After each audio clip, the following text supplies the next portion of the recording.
Buenos días, bienvenidos al Congreso Innovación Docente, Educación y Transferencia del Conocimiento. Mucho gusto, mi nombre es Jessica Valeria Sánchez López, docente de la Universidad de Manizales, Caldas, Colombia. Soy psicóloga, magíster en Psicología Clínica, magíster en Desarrollo Infantil, doctora en Ciencias Sociales, Niñez y Juventud. Hoy vengo a compartir con ustedes la ponencia titulada Neurodiversidad en el aula. Dicha ponencia surge del macroproyecto de investigación titulado Análisis multidimensional de 35 niñas y adolescentes con trastornos del espectro autista, realizada en la ciudad de Manizales, en el departamento de Caldas, en el país Colombia.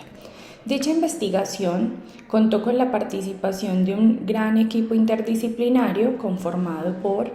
médicos psiquiatras, psicólogos, neuropsicólogos, ingenieros biomédicos, biólogos moleculares, fisioterapeutas, médicos genetistas y pues efectivamente nuestra población de niños, niñas y adolescentes con sus respectivos padres y en su momento pues de cuidadores.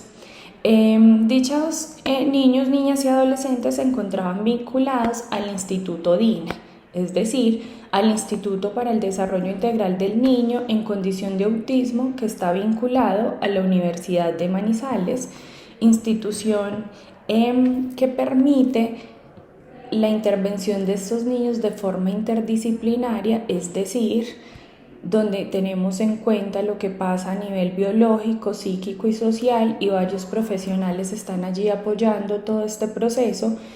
También incluimos sus padres, los cuales se vinculan a escuela de padres, donde se les enseña no solo frente al diagnóstico, sino que tienen la posibilidad de realizar terapia grupal y apoyo por parte de sus pares, es decir, tener apoyo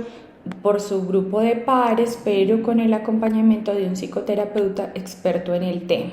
Y allí pues tenemos varios procesos con ellos, donde no solamente hacemos evaluación e intervención, sino que también le hacemos un fuerte énfasis a la parte del acompañamiento. Dicho macroproyecto lo que nos permitió fue hacer un análisis minucioso de todas las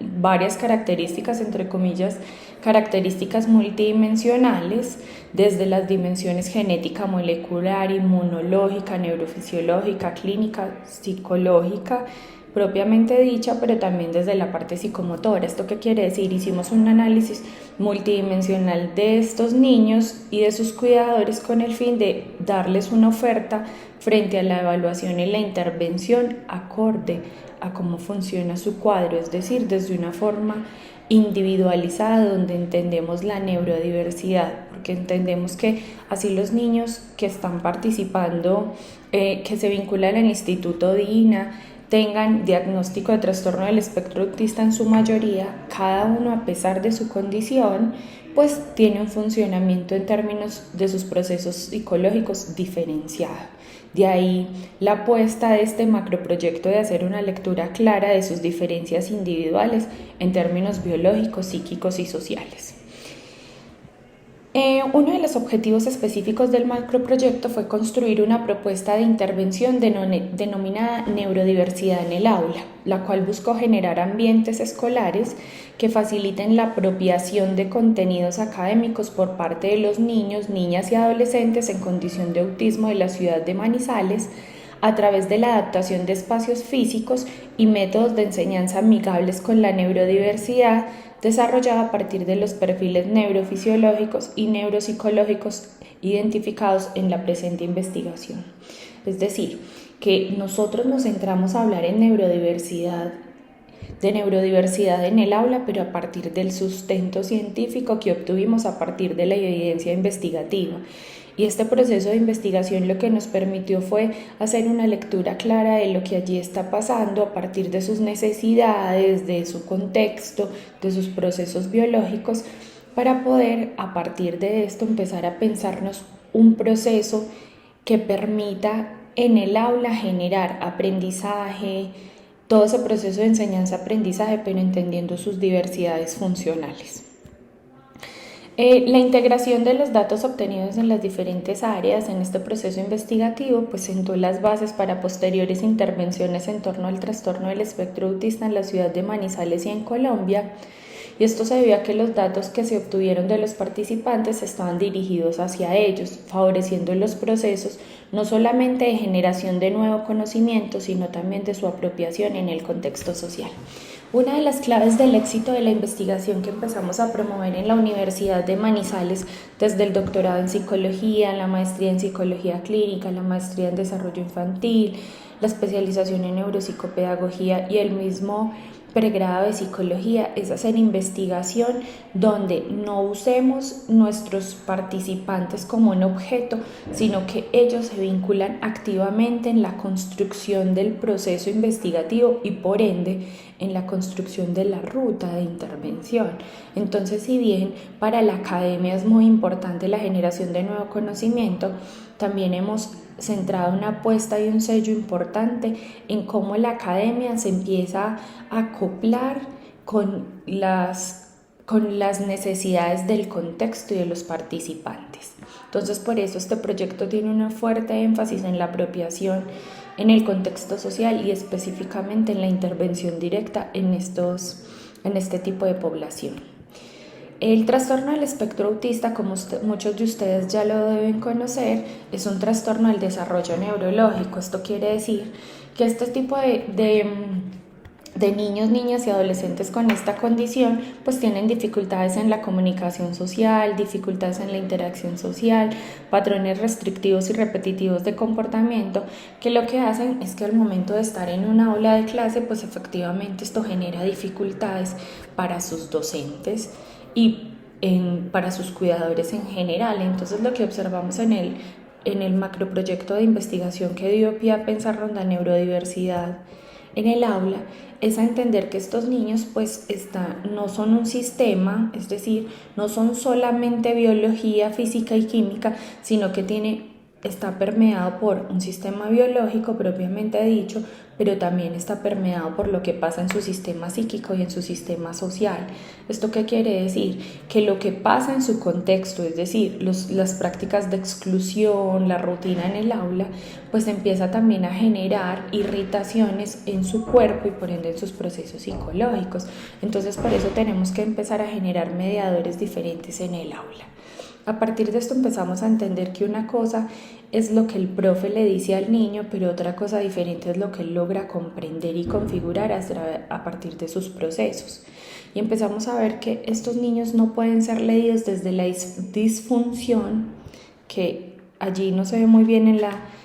diapositiva porque está tapada por mi imagen, pero allí dice disfunción. Entonces, ¿cómo vemos a la persona desde la disfunción o desde el potencial? La invitación de esta ponencia es a que empecemos a leer los niños a pesar de tener un diagnóstico desde su potencial.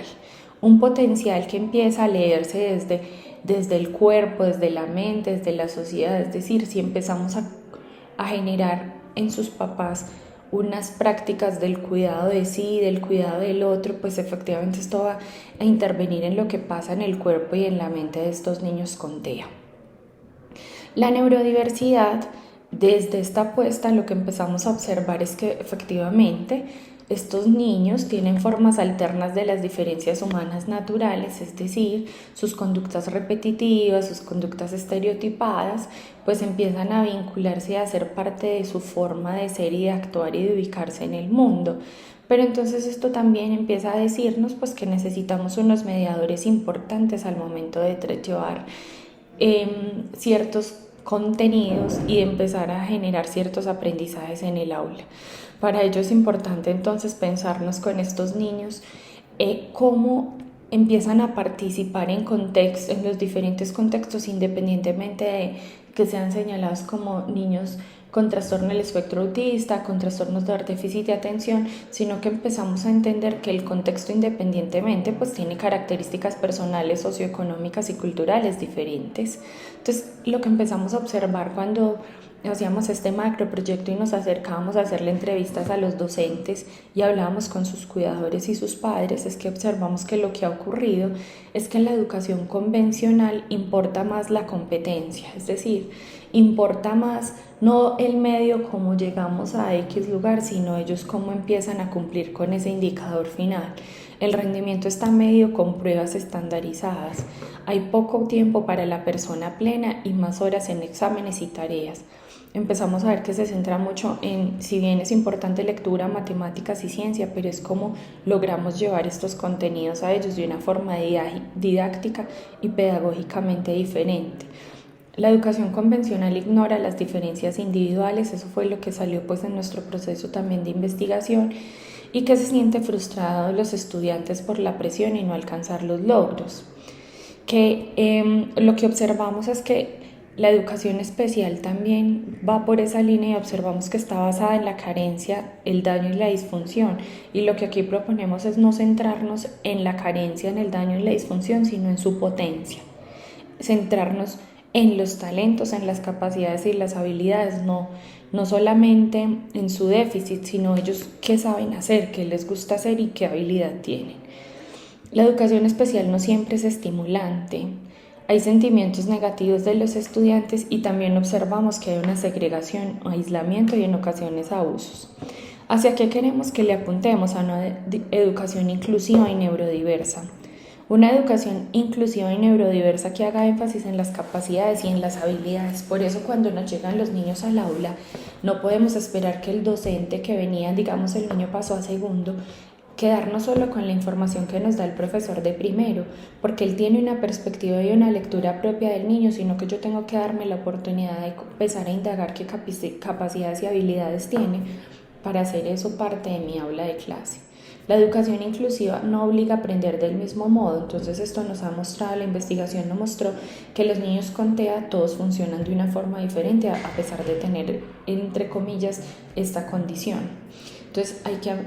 aprender que los niños pues funcionan de una forma diferente y por eso su forma de configurar y construir el mundo es diferente. El docente ve la neurodiversidad como ventaja desde toda esa biodiversidad, no segrega a los estudiantes según sus condiciones, simplifica y adapta el contenido implicando al niño en el material y los mismos docentes crean materiales adaptados a las necesidades. La educación inclusiva puede ver el mismo tema pero estudiarlo según su habilidad. Pueden escoger cómo realizar las tareas, todo el personal está preparado para motivar al niño y los niños neurodiversos están con los neurotípicos todo el tiempo. El aula neurodiversa, entonces, según los principios de Armstrong, nos empieza a mostrar que las cosas no son como históricamente hemos pensado que son, empiezan a usar la tecnología, no empiezan a pelear contra la tecnología, sino a utilizarla de una forma adecuada en el aula y emplear estrategias pedagógicas alternativas. Entonces empezamos a observar que el aula neurodiversa contiene estudiantes con muchos tipos de diversidad, que el aula neurodiversa usa estrategias pedagógicas para las inteligencias múltiples y el proyecto universal de enseñanza, que un aula neurodiversa celebra la diversidad de todo tipo, que el aula neurodiversa incluye alumnos diagnosticados y otros sin diagnósticos, que el aula neurodiversa posee una rica colección de asistencia tecnológica, que el aula neurodiversa da lugar a la cultura verde y otras consideraciones ecológicas, es decir, actividades al aire libre, donde los niños puedan entrar en contacto con la naturaleza, con los colores, etc. El aula neurodiversa contiene una rica red de relaciones humanas que estimulan el aprendizaje. El aula neurodiversa cree en el desarrollo natural de cada individuo y con todos estos principios y lo que nos permitimos aprender con nuestros usuarios, con los niños con TEA y sus padres, nos permitió configurar políticas públicas para el departamento de Caldas, donde hemos empezado a hacer un aporte al bienestar y a la inclusión. Fuimos acreedores desde la Universidad de Manizales y la Universidad Autónoma del Premio a la Neurodiversidad. Desde allí hemos creído en esto y nos hemos puesto la camiseta de educar a profes y a padres en esta perspectiva y construimos unas aulas propias y acordes con la neurodiversidad, tanto que en el momento del coronavirus pues se los enseñamos a los niños desde pictogramas. Entonces la invitación con esta ponencia es a que tengamos apertura frente a la salud mental y la neurodiversidad. Feliz día.